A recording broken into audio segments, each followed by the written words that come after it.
Welcome to Beaver Politics, everybody. Tonight I will be hosting a show called A Damn Happy Life, where we'll be discussing different sets of priorities or different, taking a deeper insight into how people define happiness throughout different stages of their lives, and we'll be working towards how we define that now and where the differences, where the changes in our directions occurred. The goals, of course, in these lives is to generate conversation with people who might not necessarily always have conversations with each other, so we can, go back to being human and respecting each other through conversation. We're going to have a quick dialogue or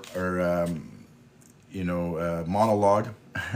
Some of us are used to that from me, but we're gonna have a quick monologue about what our topics du jour are. I'll give a couple of examples. We'll look at some examples online as to how that is being implemented through the world, the success rate, and what's that done for communities over there, and how that relates to Canadian living. We're going to have guests from time to time, hopefully more often than not, where they will be regarded as either successful in business or successful in life in some way, and we'll try to, build a relationship or build an understanding of where people are coming from when they speak about these things to each other. Throughout this evening, we'll have a few different interludes where we will spotlight, as I was saying, Canadian artists, whether that's art, like visual art, landscape art, photography, jazz musicians, music, and right through engineering, and moments in history, firsts. Tonight we'll talk a little bit about Roberta Bondar. Roberta Bondar is a Canadian astronaut. She is a PhD doctor. She's a physician, and we'll go into a little bit more detail. She's the first Canadian astronaut in outer space.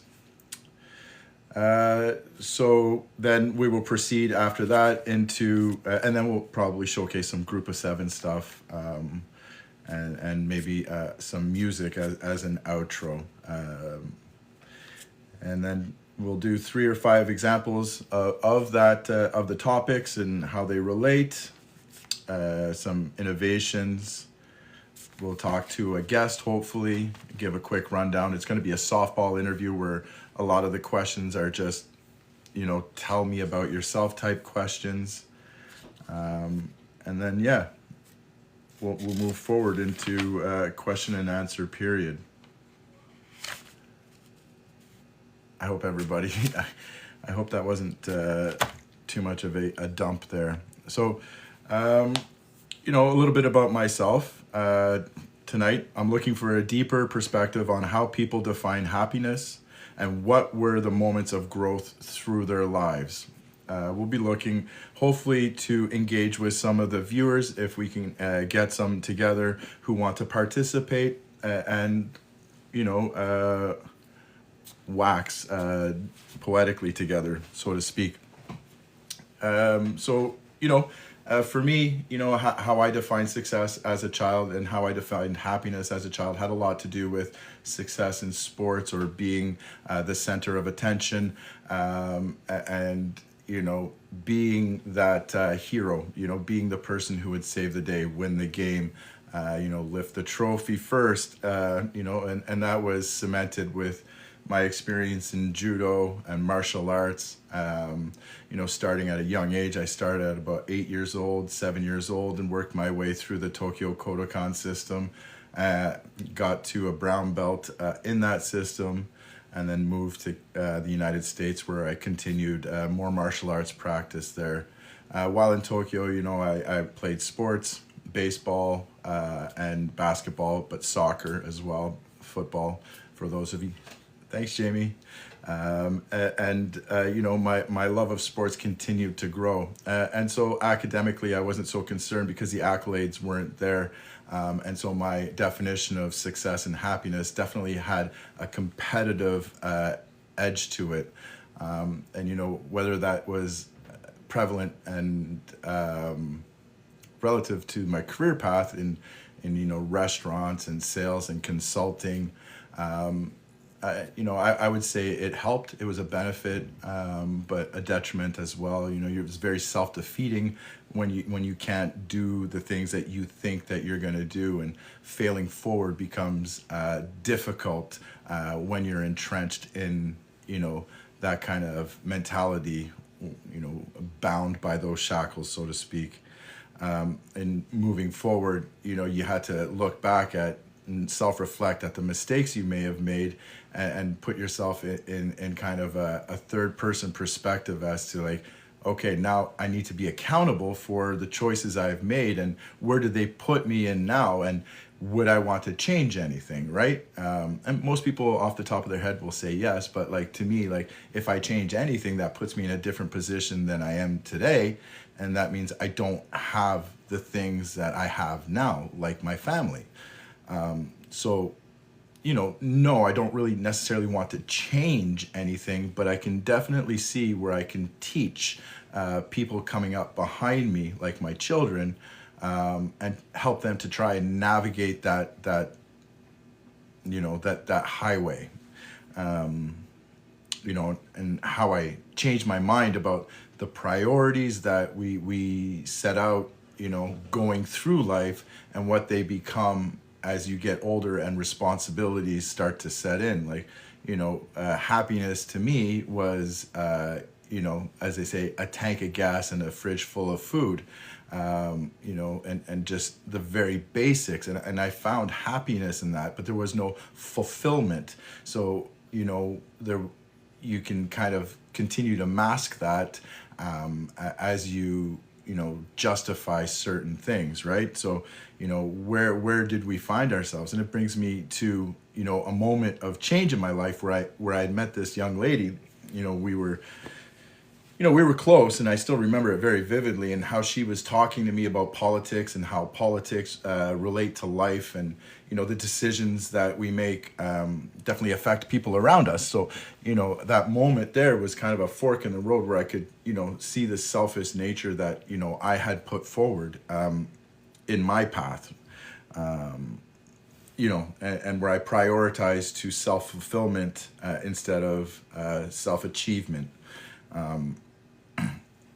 So, you know, living in a cycle of paying bills, paying rent, eating, and working, you know, you just keep entrenching yourself in that rat race, so to speak, and you come to a conclusion that things have to change, and you need to redefine what you feel represents happiness and fulfillment, and do those overlap together. So that's, you know, the basis of you know, the questioning that will happen with guests as they come up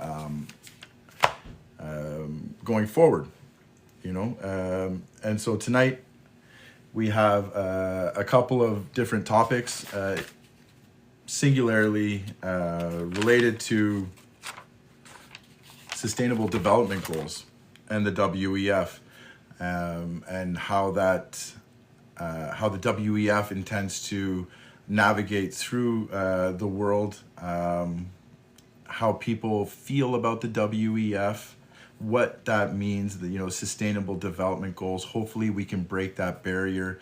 Hopefully we can, you know, bring people to understand the necessity of collaboration when it comes to global interests, the rest of the world, and our purchasing, and our responsibility as individuals. We look to different countries. You know, one country right now that is prominent is Bangladesh. Bangladesh has committed to achieving a completely renewable energy source by 2050. You know, and then incremental increases along the way. So 2025, 2030. There'll be increases, and in 2041, almost 50%, and then on to 100% increase on the percentage of renewables by 2050. And Bangladesh is 99% dependent on fossil fuels right now. So addressing that kind of issue is important and imperative moving forward. So what they've done is incorporated a philosophy of adopting these WEF, World Economic Forum, templates for sustainable development goals. And the number 7 is energy and climate action. So sustainable development goal number 7 is energy and climate action.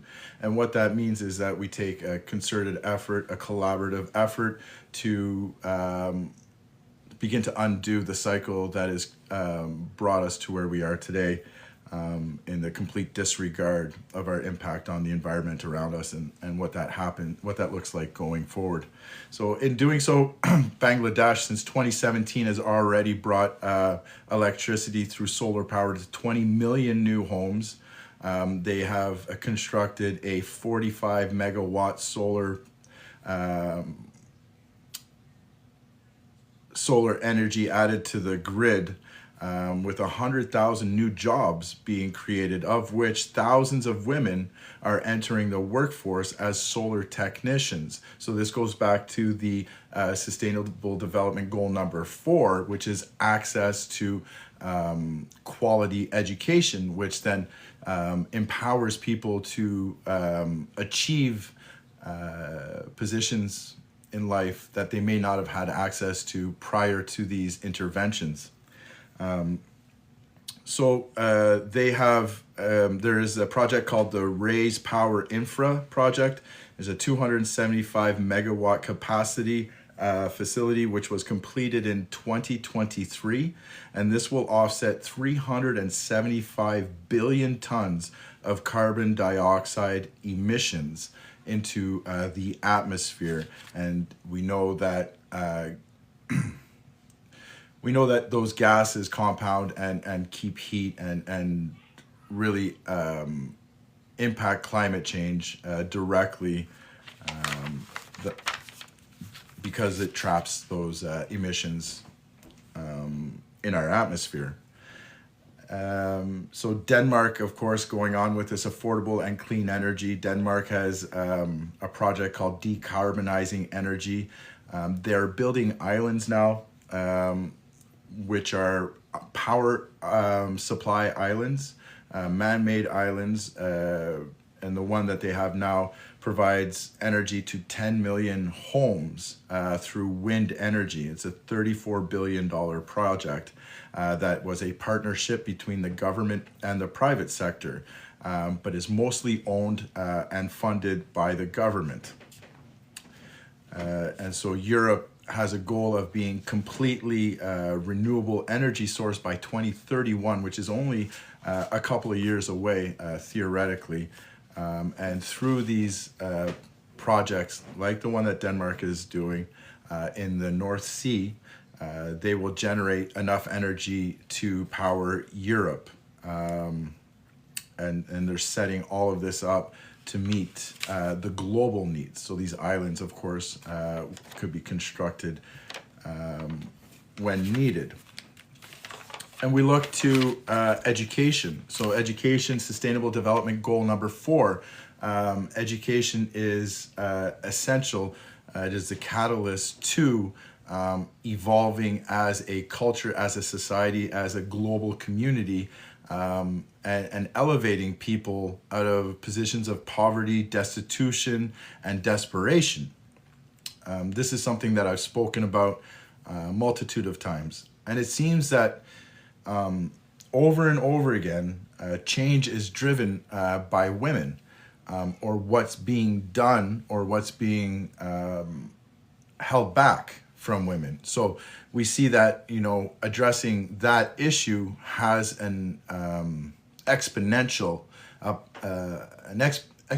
positive impact, and directly elevates more people as they grow, because it turns out that they're willing to reach back and bring people to their level rather than continuing to move up and outwards and forgetting about where they came from. So thank you, Nerdy. So yes, change and elevation and like progressiveness, sustainable development goals, the WEF. These are all systems put in place to kind of address these issues, and the pushback that we're getting tends to come from the wealthiest of people, except a few. We can go over those another time, but usually it's the wealthiest who are saying this is unachievable, unattainable, it costs too much money, and we should set our sights on being more realistic. When we empower women, it seems as though more change happens faster, especially in these areas where education. So in Malawi, we have conditions in Malawi that are regressive and suppressing the growth, not out of any malicious intent, just out of a lack of availability. There's a very low education rate for secondary school level, particular in impoverished areas. And in impoverished areas like that, where the education is low, this becomes a feeding ground for the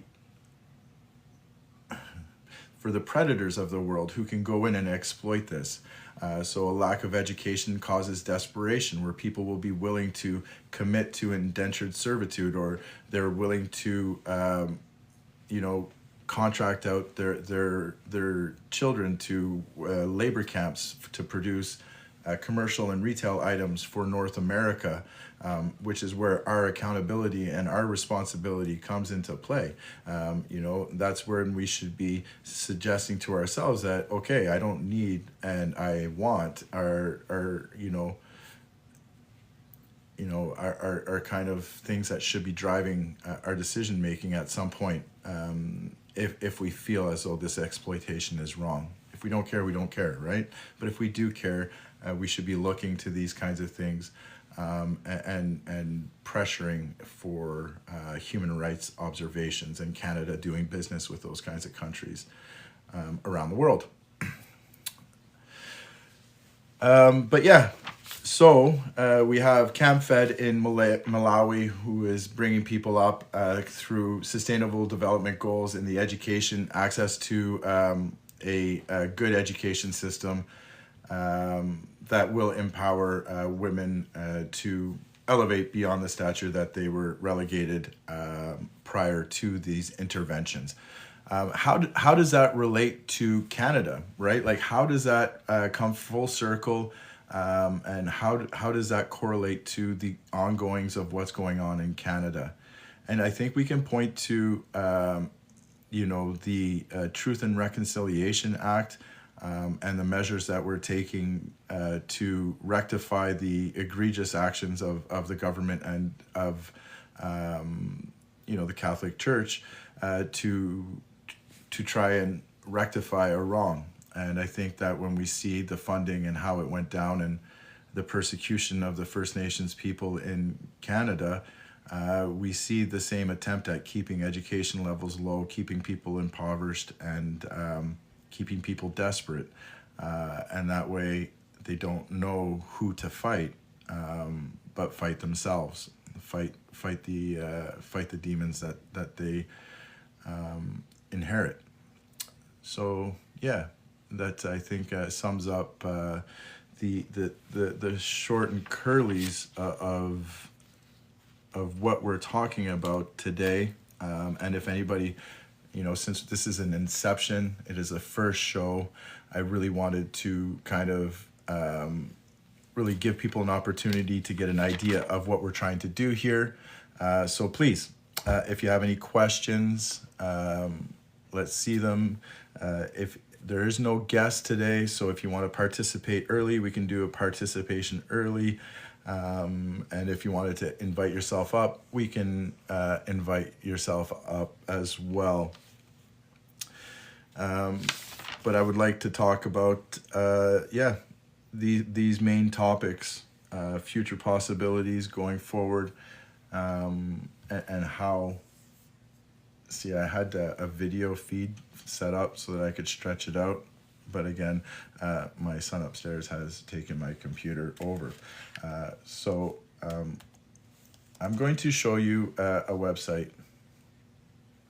Thanks, Salish. Here that I like, and thanks to I believe it was Sahand or the one, and it is the World Economic Forum.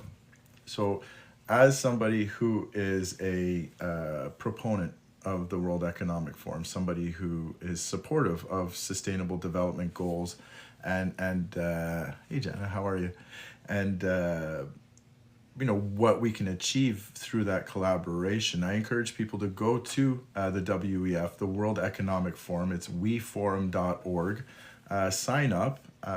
It kind of functions like a social media page just for yourself, and you can set your priorities. It can spotlight different things for you. So for me, if I may do this, come see, come ça. Do this. We're gonna do this. Oh wait. Oh, the dead air is killing me, bro.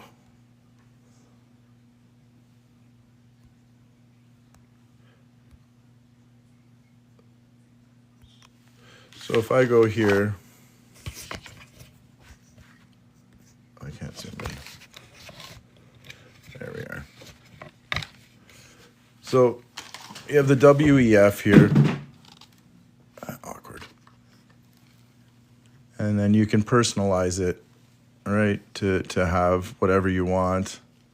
You can go through and discover the things that are priorities to you. And so for me, I've got it set up on my own. You can just click in. And then you can see all these TED Talk sort of systems, food systems, positive tipping points. So tipping points in are moments in history where the momentum carries an action or a movement or a consequence beyond a point of ever being able to come back, right? So here we have gender equality, heavy industry, solutions, and you go through and you can identify what your priorities are, and you can spend time learning about how you can be a part of those solutions. So that's kind of the short and curlies of where I get a lot of my information on the WEF. Fantastic. Thank you very much for the Heartme's, for the support. I do appreciate everyone for turning out. It's an amazing feeling to have, people who are vocal about the support and vocal about the curiosity. And reach out if you feel like you want to participate and be a part of this. I implore you. Next week, we will have a guest for sure. I know she knows who she is. She just hasn't been asked yet. And I wanted to kind of get this out there before we started bringing people in order to really bring the ideas, the flow of the show to the viewership. So if anybody wants to come up and talk about how this is going to affect us, anything like that, if you have any points, any art or any kind of artists or people that you want to talk about, or how you think these sustainable development goals affect us in Canada, or what we should be doing in Canada as education is concerned and access to quality education is concerned. So the exponential impact of educating people is that when you educate one person, they reach back and they educate three, and then those three people, you know, of two of them, you know, they're going to educate more and more, and so we're looking at that cascading effect of a propulsion, a self-propulsion, when people become aware, people are awoken, when people are introduced to information and when people are introduced to education, and how that really brings us out of a situation in life. Roberta Bondar is a Canadian astronaut. She's the first female astronaut in outer space. She's been on the Discovery in 1992. She's a doctor that specializes in the nervous system and a pioneer in the space medicine research. Roberta Bondar is also an exhibited and published nature photographer. She established the Roberta Bondar Foundation to educate people about environmental protections through art, and she currently serves as one of the organizers' directors. And this is the crew of the Discovery. Seamless, guys. Seamless transitions here. Everything must be seamless. But there. So again, this is Ms. Bondar down here, a Canadian astronaut serving in NASA, right?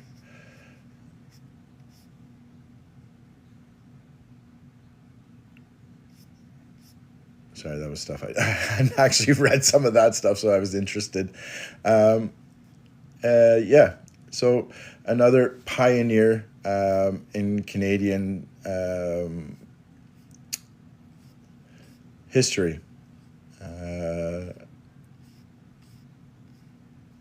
She's on this one here. All through the night. Imagine converting every I customer didn't interaction pay into a for new it. sales opportunity faster. I more stopped efficiently than paying ever for before. YouTube While Premium. Roberta Bondar sleeps, crews check and fuel and recheck the shuttle. By dawn, it is clear it is a perfect day for launch. Bondar and the other 6 members of the crew. That's a suit question up, we and can then talk about, they're Roland off to the Cole. shuttle. Bondar spots the Canadian media. Right? Bondar is the only woman on this crew. She is to be the second into the orbiter. But first, she is fitted with the pressure suit, all 40 kilograms of it. Not far away, friends wait. Friends and the scientists whose work she'll be doing. Howard Parsons is one. He saw her this morning. She was different this morning. She was very business. Nature of crystals, the embryology of fruit flies, the effect of space on humans. And they just may find time occasionally to kick up their heels.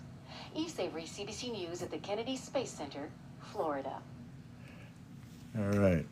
So we'll have that edited properly the next time we do our stuff. But that was our featured Canadian,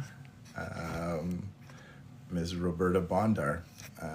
Do encourage people to search her out and take note. Sorry. All right, we're back. So we had a couple of quick questions. Whose education? Who is educating the people, right? Like this is Roland Cole. Just to be clear, education from whom? The lies that have been living or the truths coming out. You know, I understand that he's talking about some things that we're not really addressing here, but you know, there is a truth to that. You know, when you're speaking from the perspective of somebody who grows up in an environment of persecution, you can expect that the levels or the education is more of an indoctrination rather than an inculcation. So, you know, yes, absolutely, an element of community needs to be addressed and, you know, should be implemented. Hey, Jory. Any questions? Anybody wants to come up and have a discourse now? We can chat for a little bit. It's going to be a pretty quick show, as we're just starting to get flowing here. I do appreciate all the support we've had. If we can click and hit and tap and clap, and if you feel compelled, do a heart me, a couple of roses. There is a gift goal. This is a collective. There are several people involved. There's a lot of hard work being put forward into engineering these shows, and really trying to engage with people and build relationships, not just existences, right? So come on in, guys. Let's talk about this. If you like, the floor is open. If you have any kinds of questions, the correlative here is in Malawi. We have a young lady who was given an opportunity to receive an education. She pursued that. The non-governmental organization, the not-for-profit organization CamFed, went in there and paid for the education of children, in particular young girls, through paying for their food. They're paying their school taxes and their school fees, their clothes, giving money to the parents, and supporting the children, and so really bringing them up. And so you see her, and her happiness is defined by the education she receives because of the potential that it brings to her, that her family would never have been able to conceive, or to really materialize, less than conceive. And so when we have somebody in a position like that who is struggling so hard but can still find joy, why do we find ourselves miserable with all of the things surrounding us, the opportunities, the privilege, the safety, the security? Why do we persist on being miserable when there is so much to be happy about? Thank you for the heart me. And to me, this just reeks of entitlement. And I'm not saying that we should be, blissfully ignorant, or that we should be content and grateful for where we are, but we shouldn't be in despair, and we shouldn't be divided. We shouldn't be fighting. We should be growing. We should be cultivating, motivating. We should be elevating people into positions in life that they can achieve the things that they dream about. On too many big happy things. Yeah, I tell my sons, set them up like dominoes and start knocking them down one at a time, and eventually they'll all fall. It's one foot in front of the other, in my opinion. Big aspirations, micromanaged, and then project managed, and you get those balls rolling. But yeah, it's quite daunting. I find happiness in Beaver politics. Yeah, I find happiness in community. I find happiness in my children and watching them grow. I find happiness in the nurturing and rewarding aspect of parenthood. And I find happiness in growing and my gardens and producing things and teaching my children how to fish and participate in society and be a part of their education system. Like, I find joy in that, and I find happiness in ensuring that safety net, that bubble, is provided for my child, and I don't need to be. I'm not fighting off bears in caves. I'm not sorry, that's a reference to Clan of the Cave Bear, a movie from the 70s. But I find myself, trying to rationalize for other people and their actions and what they're willing to do to make other people as miserable as they are, because misery likes company. And instead of asking someone, why they're happy, or what makes them happy, or how they became to be happy, or in a position where they feel that.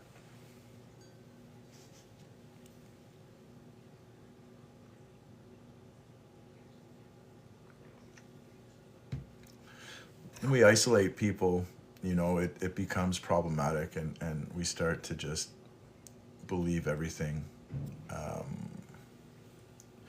you know, believe ourselves. We believe our own hype, and we become our own kind of anchor, and it stops us from moving forward. That's right. And I think education is part of that village system. Like we came, like, in the village system, we had elders, we had women, we had men, and we had people teaching each other how this village functioned, what we needed to do as a collective in order to prosper, to prosper as a village, to thrive, and to continue to grow. Everybody had a role, but we all taught that role to somebody else. We all taught that role to everybody, and what we digested, we became an expert in or a specialist in, and that's what we trusted in the school. We have teachers who specialize in these things, and I think that that's the kind of perspective we should be looking for. That the community evolved so that we have an idea of what the necessities of life are, and we should be offering that through we should accept that the school was an evolution of that thought process, teaching homesteading, teaching agriculture and greenhouse, and teaching auto mechanics, home economics, math, science, history, unraveling the mystery. Damn, it's gonna be stuck in my head for a while. A small group of thoughtful, committed citizens can change the world. Right, exactly. But you know where I'm coming from now with the direction of the show. I really want to encourage people to participate. I'll definitely have feelers out there at the beginning of the week where we're going to juggle some topics. Most are going to revolve around the WEF Sustainable Development Goals and how they correlate to, happiness overall. Where we use examples of that, but, again, this is going to be a participation thing. So, like, if you feel that we're missing something, that there's a blind spot, that we're ignorant or arrogant, we definitely want more engagement. We want people to be evoked. We want people to be invigorated and motivated to do things and to move on their ideas, to move on their principles, to engage with people around them, and try to reach back. Yeah. And that's exactly it, Lori. How can we help? It becomes difficult as an individual to help, right? But that's why we have institutions like this. That's why the WEF exists. That's why all the countries are looking to engineer solutions to these, perpetual issues. And that's what the WEF goal is to take us from that position that women find themselves in Afghanistan, as an example, right? And we want to ensure that we're at least paving a way to the future where they can benefit from what we've been able to benefit from here. Yeah, exactly. It's worse than that. They just stopped secondary education over there. So, like, there's an indoctrination philosophy being adopted through the Taliban in Afghanistan, which is quite depressing when you delve into it. And like, people can rationalize and say, well, we tried, it's they need to come to terms with it. They need to do it.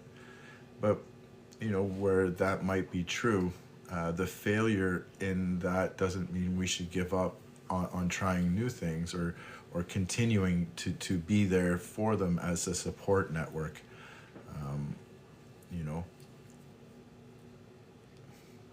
Thank you. And really, like, honest to God, it's about personal happiness, right? Everybody needs help being happy. If you think that you can engineer true happiness true joie de vivre, true fulfillment through singularity,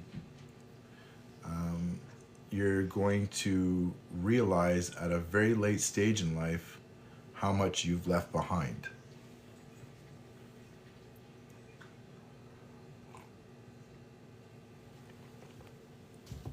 Hey, 30K likes is amazing, guys. Really appreciate the support. I'm really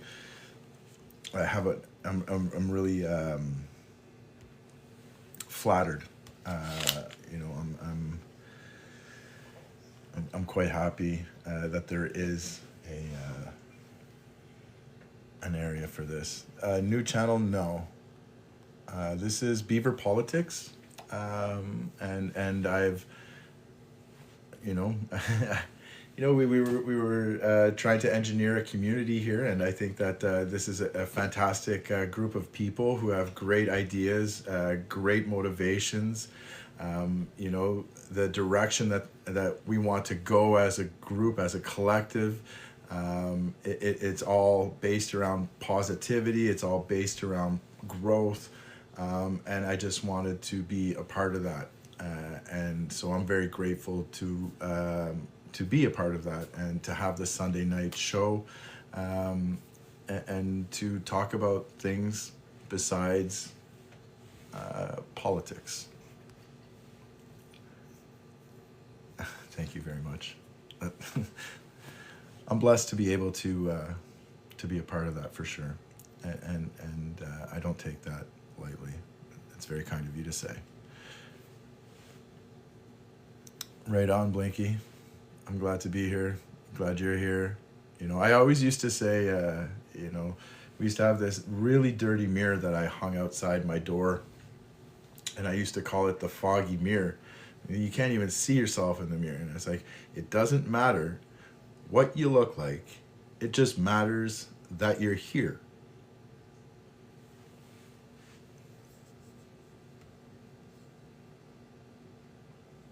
And I think that it's important to distinguish, you know, from vanity and things like that, and purpose, and, you know, move towards something more substantial.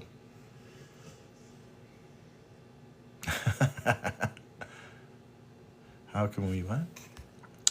How can we continue to improve education standards around the world? Oh, we can, however. Yes, absolutely.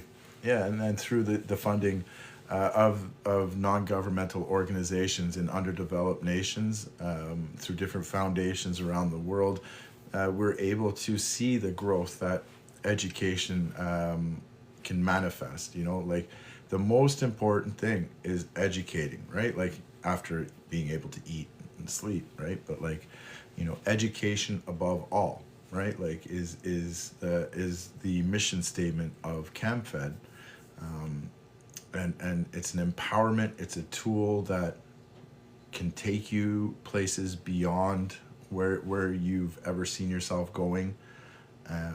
You know, they're teaching people how to read and write, and you know, math each other. They're you know, through education systems, they're preventing, they're decreasing youth pregnancies, right? Like, so a high percentage of pregnancies in Malawi are 18-year-olds, you know, like they have children before they're or around the year 18, and that removes them from any kind of education system, any kind of path forward.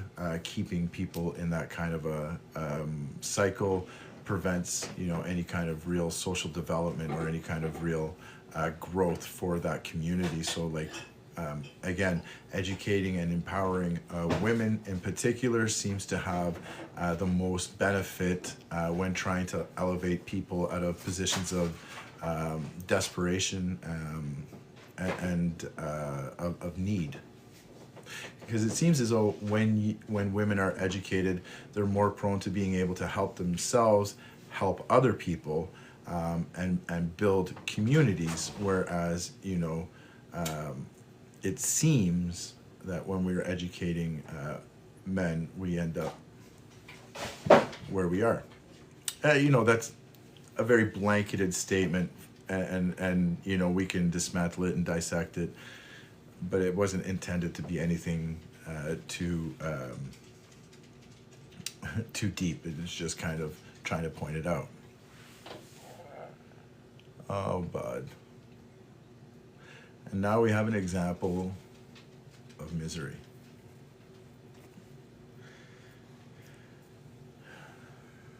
Focusing on moving forward, moving through life, moving through these shows and this series. I look forward to engaging with people and building those relationships.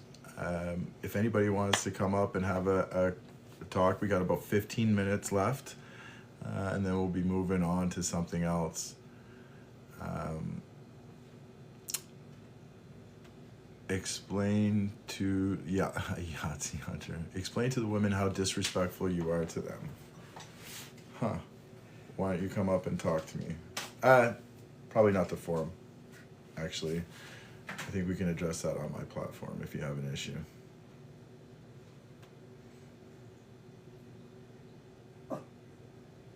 You can't bring secret. Yeah. I don't know. Some people have opinions and they need to say them out loud or something. I'm not sure. But I'm not going to ruin this platform with that. Thank you, Lisa. Yeah, the fear of the WEF is holding a lot of countries back. I think that's it should be the education of people should be educating people on what the goals are of the WEF, the Sustainable Development Goals, and trying to eliminate that irrational fear, right? I think that's important. Why are you afraid of the WEF? Is something we used to talk about quite a bit. And there's no rational reason to be afraid of the WEF. It all boils down to a lack of control, in my opinion. And some people feel as though they have control when they're ignorant to what's actually going on. So it's like the blissful ignorance. If they didn't know the WEF existed, they'd be better off.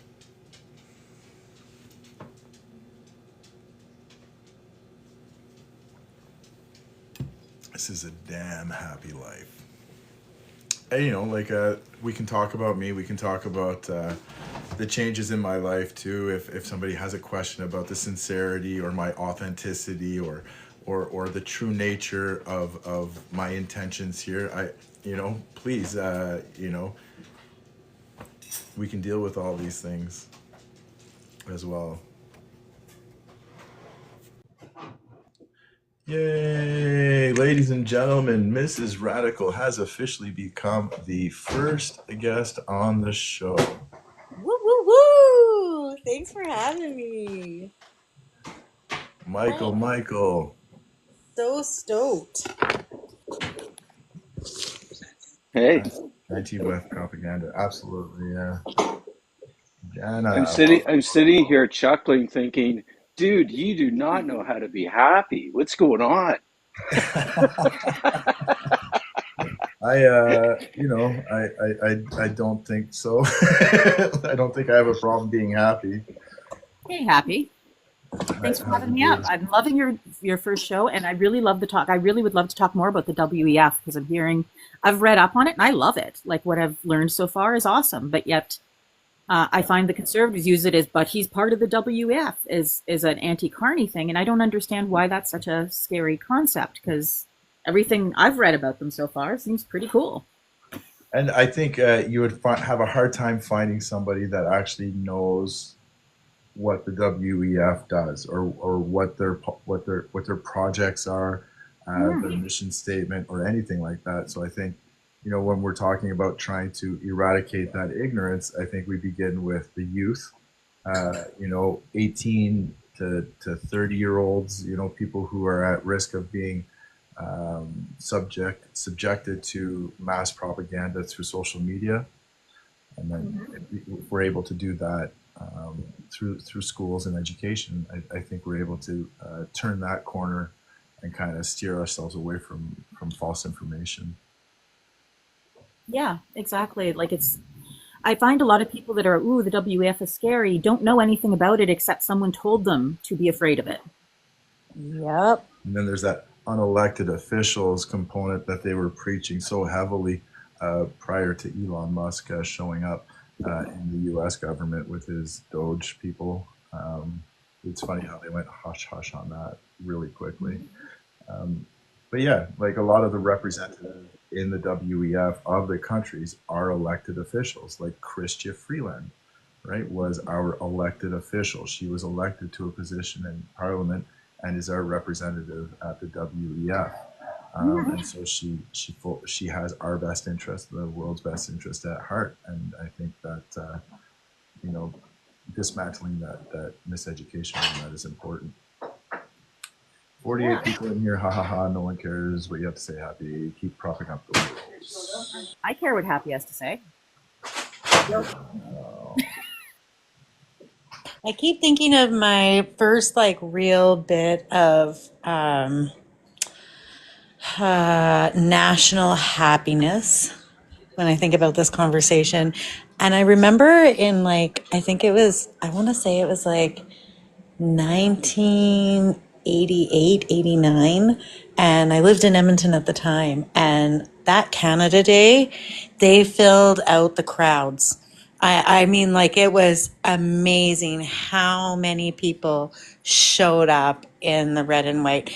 And we all got along. Everybody was hugging each other, everybody was celebrating it. It was a fantastic moment. And I just, I so want that back. Absolutely. I think that kind of bliss, that kind of, it comes with, a youthful, almost naivete, right? Like, I remember, like Canada Day for me, like I remember Canada Days, the whole downtown was crowded back to back. And I can't remember for the life of me ever seeing a fist fight, but everybody was downright pinned. And you have a hard time going to a bar nowadays without seeing somebody scrapping. Um, so I think just bringing those kinds of things. Yeah, like that's what we want. That's what we're trying to achieve. That's what we should be looking to get back together. Like everybody together for Team Canada the other day. That was a moment that will go down in history and never be forgotten. Um, you know, uh, those kinds of things bring us together. But back to social development goals and the WEF and what the priorities there are. I struggle with Canada Day after they started fighting mass graves. Yeah, yeah, I don't disagree. Pepperidge Farm remembers. Yeah, I struggle, and I remember and I think about, but I try to raise my child in a environment, where we can do both things. And we can, the next generation is going to be the solution, right? The younger generation is very much open to being radicalized right now. So we do have to do our best to educate and especially it seems to be young YT men are really Yeah, right now. yeah, and that's exactly why we need to get to that before. We can't be passive on that because we can't depend on them to learn for themselves anymore. We need to engineer a way of bringing that before that radicalization can occur. Yeah, and social media makes it so digestible. Exactly that. With propaganda that you can just eat right up in between whatever else you're watching when you're 16, 18 years old, right? Like it's Right? starting young now. And you don't have the aptitude or the capacity to understand, right? Like you just assume that people are being truthful or genuine. Oh, it's here. It's got to be true. Or Yeah, I or I feel that way. I saw that kid in that class do better than me. I think he got special treatment. Mhm. that kind of thing. Yeah, it's a scary situation. Well, and I think as parents, it's really important to be up on what's going on in social media. And I let my guard slip a little bit with TikTok. I didn't realize TikTok was so political.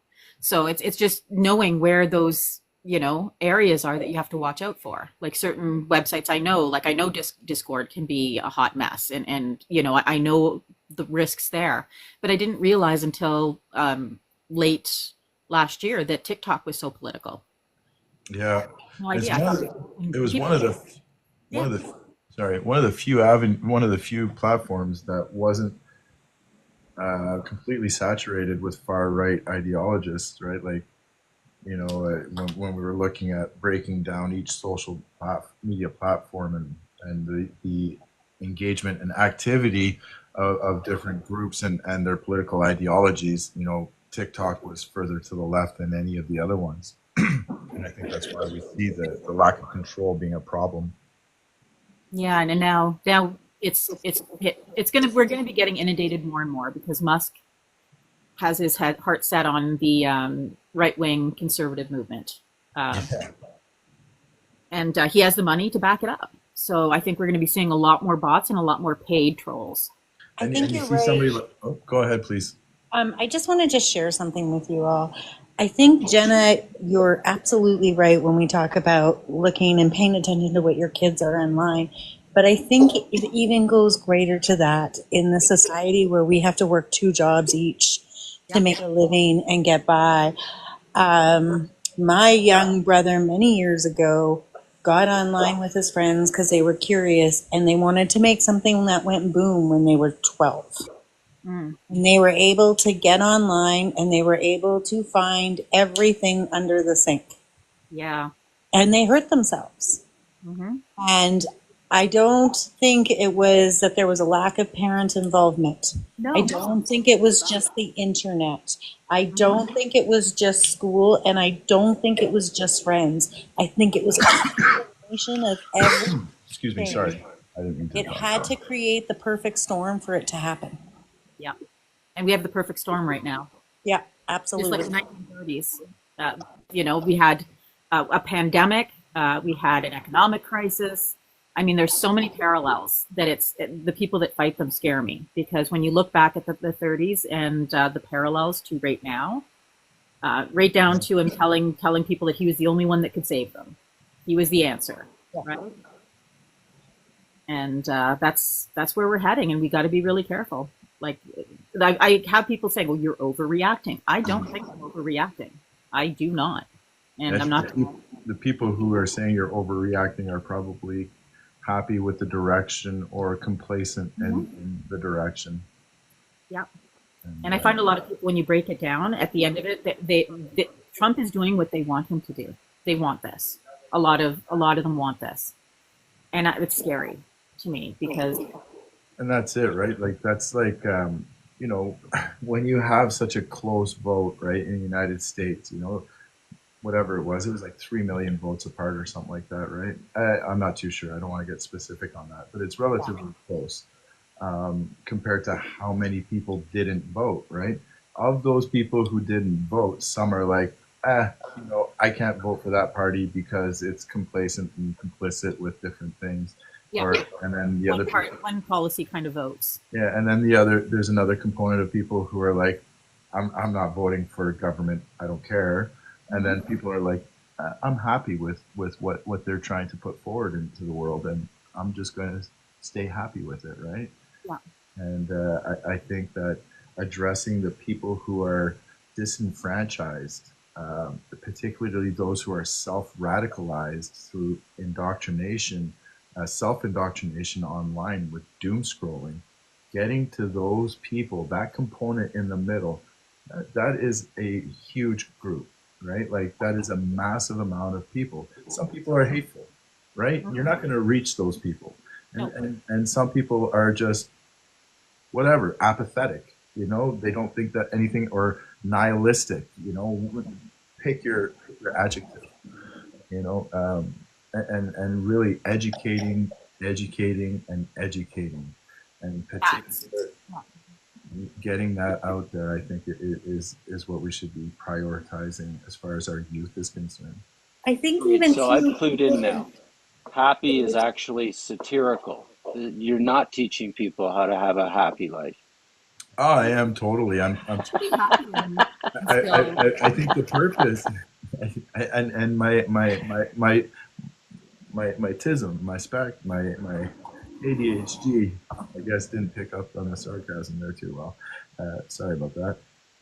Yeah, but right, be happy with what you got. Not really, but sort of Mhm. issue. Like It's why are we so despondent? it's important to remember that we are grateful for something. We may not like a lot of what's going on, but it's good to be grateful for the things that we should be grateful for. Gratitude helps with mental health. And rather than self fulfillment, also like reaching back and bringing people forward. I think it is another one that I should focus on, or I will focus on going forward as well. The importance of being a teacher. If you can teach somebody, everybody can teach something. are you analyzing what is happiness too and what brings people to happiness as well? So when we bring people up as a guest component, which we didn't have tonight, which is okay for tonight because I kind of want to just get people to know me and know what I'm trying to present. But when we have a guest come up, somebody who would be successful uh, by their own definitions, we run down how that's defined by them now, then, and before, and where the changes came in their life, and moments of perseverance as well. Moments of doubt, moments of perseverance. Stuff. Curious, have you ever read The Happiness Equation? No, I took note of it though. Like I'm going to. That is a really good book. I think you would really like it because he breaks down happiness and what brings happiness, what we think brings happiness that doesn't bring happiness, and just there's a lot of really cool, like the one story I remember from The Happiness Equation is the story of how retirement came to be. Retirement was a thing that was invented by the Germans, I believe, and it was somewhere in the early 1900s. I don't know if it was before or after the war. I think it was before, but I could be wrong. And they invented retirement because they had too heavy of a load of youth that couldn't get employment, and too many people in their senior years who were still working. So they invented it, but retirement for a lot of people doesn't actually make you happy, which is what's interesting, is that it was a social construct. But like what happened before that was people would maybe step back and do less hours or maybe less days as they were feeling, more and more tired from the work. So they would but they would still do what they could and still continue to contribute. And taking that away from them completely, instead of letting people go down a little bit at a time as was natural for people to do, took away a purpose I for a know. lot of people. Yeah, absolutely, 100%. I know it was my father. He worked more when he retired, and my father-in-law, my stepfather-in-law as well. They both worked more in retirement than they did during their careers, one way or another. Because they did their volunteering, they did part-time hours, they did, Yeah.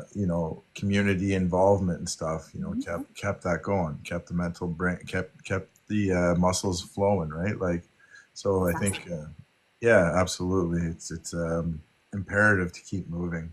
Yeah, Yeah, it's not that you can happiness. push yourself forever to do your job, but if you enjoy what you do, taking it away is not, and especially if you don't have anything to put in its place.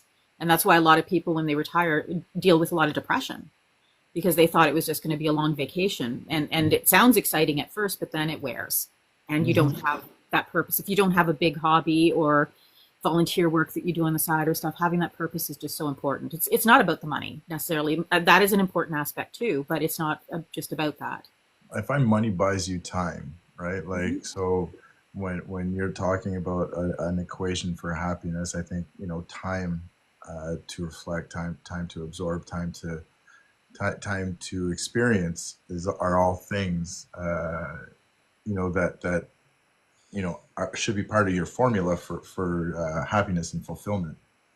And I think that being able to afford that time is becoming more and more difficult with what's going on in the world. But like um, working our way back towards that and figuring out how that will look in the future, you know, Yeah. as well. Happiness is a state of mind, it's appreciation.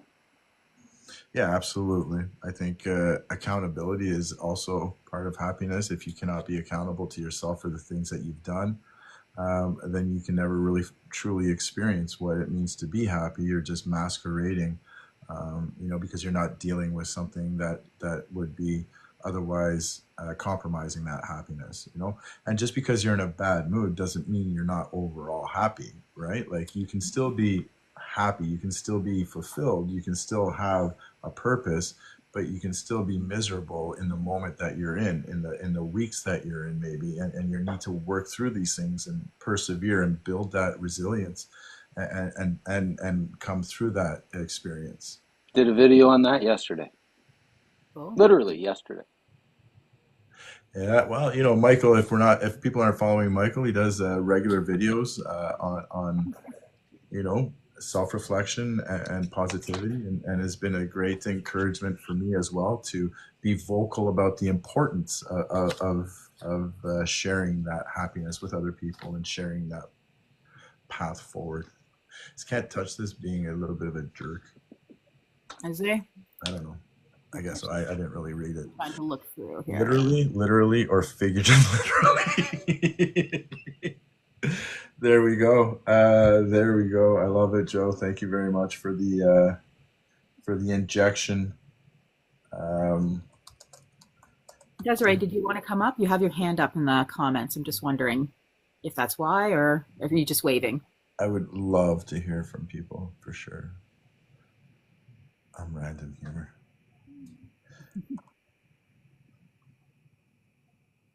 I would challenge how much happiness one can feel if they're living behind their trauma. Trauma it complicates things, absolutely. Yeah, I'm not exactly a random. But yeah, that was my question because I got I used to attend church. And I think the most riveting thing that they turned into a visual was how we carry baggage and we don't realize we're carrying that baggage.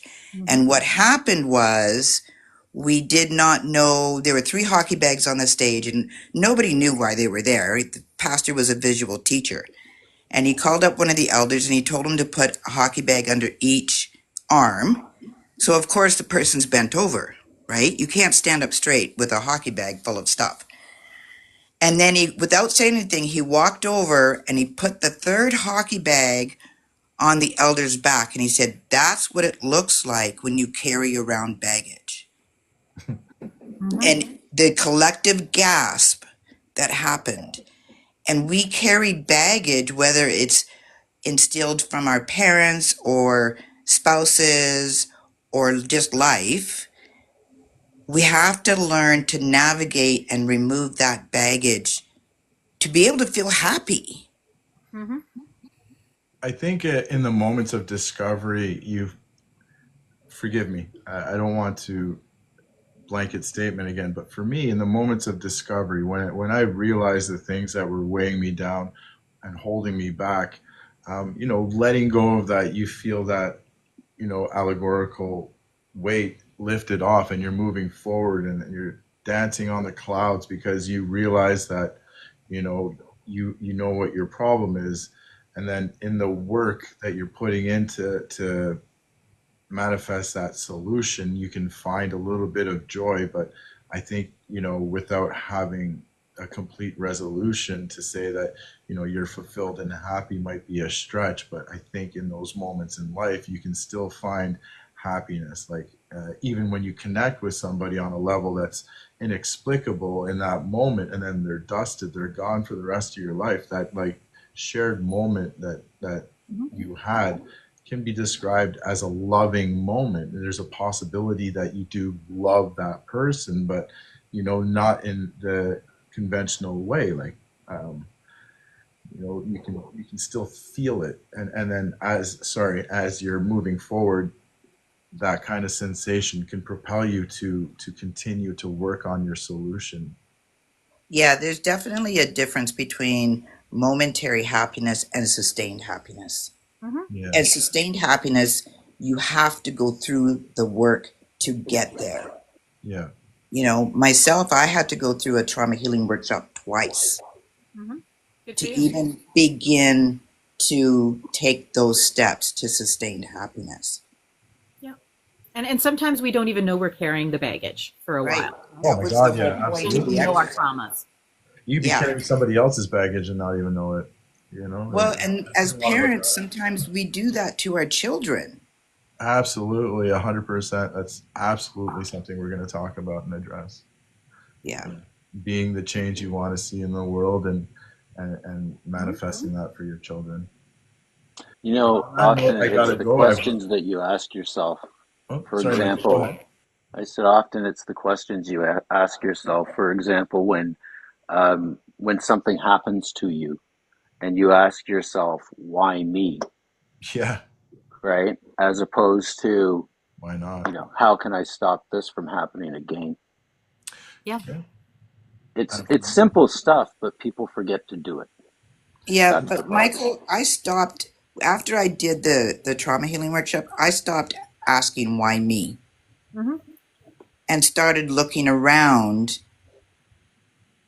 at what was around me, you Yeah, know, and my own participation in the steps that got me there instead of the why me, you know. And sometimes it's better me than somebody else who may not have made it through that situation. That's a good point. yeah, absolutely. And one of the things I try to focus on through my journey and myself is don't dwell on the problem. So like identify the problem, right? Like you cannot make a change without identifying what the problem is. But once you identify the problem, there's no reason to stay in that spot, right? You identified the problem, now you must work on a solution. Adding and subtracting different variables and trying to resolve that, right? Like that's problem solution, and you need to be able to propel yourself into that direction. Hey, You Lori, how know, are you? I often ask this question. Um, give me give me somebody who has inspired you. And the Yeah. reason that's an important question is because it's a positive question, right? It's not what's bothering you. It's a positive question. So give me an example of somebody who inspired you. Exactly. And that brings back feelings of when you were in fact inspired. Right, and that's what I was trying to talk about with that girl where I had that experience where, she sparked this vigor in me, this resolve to not be the same person I was yesterday, and what I have to do to not be that person. It was a heart to heart moment where, looking at me and telling me to my face that I'm wrong and telling me why I'm wrong and telling me how I can be better. And to me, that moment in my life is invaluable. That the metacognition that it inspired, the awareness of how ignorant I could have been, right? I think change is really important, but we have to remember that change is hard, especially positive change. And change does come with loss a lot of the time. Oh my God. We got to Yeah. be See, hang prepared on, for hang what we're on. letting go of when we're accepting Change something. happens every single day. Like Mhm. seriously, every single day. And it's often people saying that, change is bad. Change isn't bad. Change is awesome, right? Or we wouldn't even exist. Yeah, that's right. And that's what I Change is say. great. You Yeah, know, it's a non-negotiable. Change has to happen. like you can't have growth without stress, right? You need a little bit of stress, and how you define that stress is one thing or another. Like, like stress to your muscles and growth in your muscles, stress to your brain, growth in your brain, like, exercise wise, like, but stress without a solution becomes an anchor. Yes, exactly. Lori, how are you? Okay, it's off. Yeah, I had to think for a minute. I haven't done too many lives. I'm still terrified, but my my thinking is becoming a lot clearer. Have any of you met Happy? I mean, the first and last time I met that man, he's got a face that makes you smile. I met him in Montreal, even though we live in the capital region. I met him in Montreal when went to meet with Christy, and he just makes me smile. He just makes me happy. And there are people like that. You look at their face, and they just give you that comfortable feeling. And literally, he and Christy had to carry me to the restaurant, and they still would have to because I'm awaiting hip replacement surgery. And my two granddaughters live with me, and my daughter, who has a chronic illness. And there was a day, since we're talking about happiness, when I decided that I was going to be happy. And I am happy. I am happy most days. I am happy with my life. I'm happy with what I've accomplished. I'm not happy with the political situation. It stressed me out. But this is my mindset. I think being French Canadian, Scottish, and Irish has really helped me have that kind of a focus where I've had to be strong. I've had to raise two kids on my own, and one of them was in and out of the hospital. And it just having done that though, and looking back on my life, I just decided that, yeah, I'm happy. I am very happy with my life. And it's so gratifying because I wasn't happy for a long time. And I can see the difference in my personality. I can see the difference in my face. I can feel the difference in my heart rate, my blood pressure, because I've been battling high blood pressure. My blood pressure has come down. I decided last year I was going to lose weight because I've been immobile and I had put on weight. I lost weight. Didn't have any trouble for the first time in 30 years. But it is a mindset. But not everybody has that resolve, and not everybody can do it. And I appreciate that. I appreciate that people are different. Some people just don't have it in them. I don't know. Maybe I'm wrong, but that's how I think. And I've thought like that for a long time. Several Anyway, years ago, I made a video and I said exactly that. You did want you? to know how to be happy? Yeah. Decide. I did the same thing. I decided Oh, I did want you? to I want to be a happy Okay. person. But that's Okay. that's exactly what we're saying. Like we Yeah. found the problem. I'm not happy. The solution is I'm going to be happy. The Yes. variables that you put in place to engineer that Oh, thank happiness you, Bruce. are the conscious decisions that you make every day. One of I the just decisions I today decided I to make just was today posted to my story, and it was my first day walking into chemo. And here was my message. It's not what you're facing, it's how you face it. And then I walked in and got my very first chemo. man, that's a Period. fucking daunting moment in life. Sorry for swearing. I Quite all think right. for me, I Yeah. think when I achieve moments of happiness, there's almost also a deep peace that I feel when I have, either made the decision and carried through with that decision, but it's almost like an exhale. That's the only way I can describe it, you know. But it's feeling at peace, knowing that I have achieved everything I can for that particular situation Mm-hmm. or with that person. And knowing And when to let go. yeah, but there's a real peace that comes with that. Yeah. And that to me goes hand in hand. For me, it goes hand in hand with happiness, true, like the true happiness I feel. When I was younger, I remember a moment in my life where um, I remember just thinking to myself, life is so much easier when you're not lying, right? Like I think a lot of people come to this realization too in life.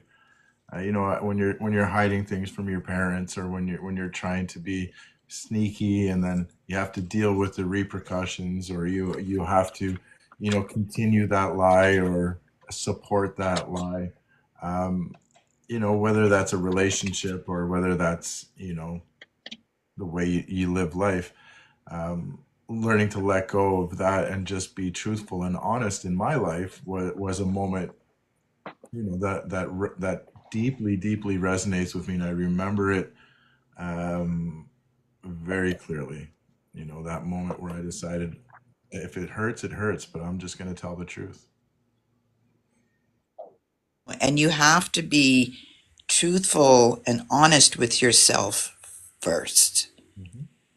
or you can't achieve it in any other part of your life. Yeah. Yeah, it's with me, there's no absolutes, but it can hurt. Listen, I ran a little long. I ran a little late. I gotta wrap it up because I got an important date. But no, seriously, I do have to get it together and wrap it up for tonight. Telling You're only running late because you talk too much. You know that, right? indeed. I just really wanted to get the flow of the show established, what we're doing, and then and then a free for all of us. All right. Have a safe night, everybody. Great. Yeah, you too. Everyone. I appreciate Great that. So you're not show. going to stay up Have a while I good do a rest quick of your day. outro. Um, Oh, don't forget, we do have Beaver Politics.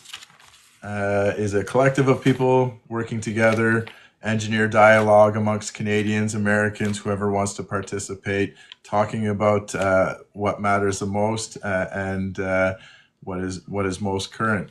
Beaver Politics. We have a number of different shows, different hosts, from history to current events, social matters. We have debates and discourse. And of course, we have me on Sundays going forward.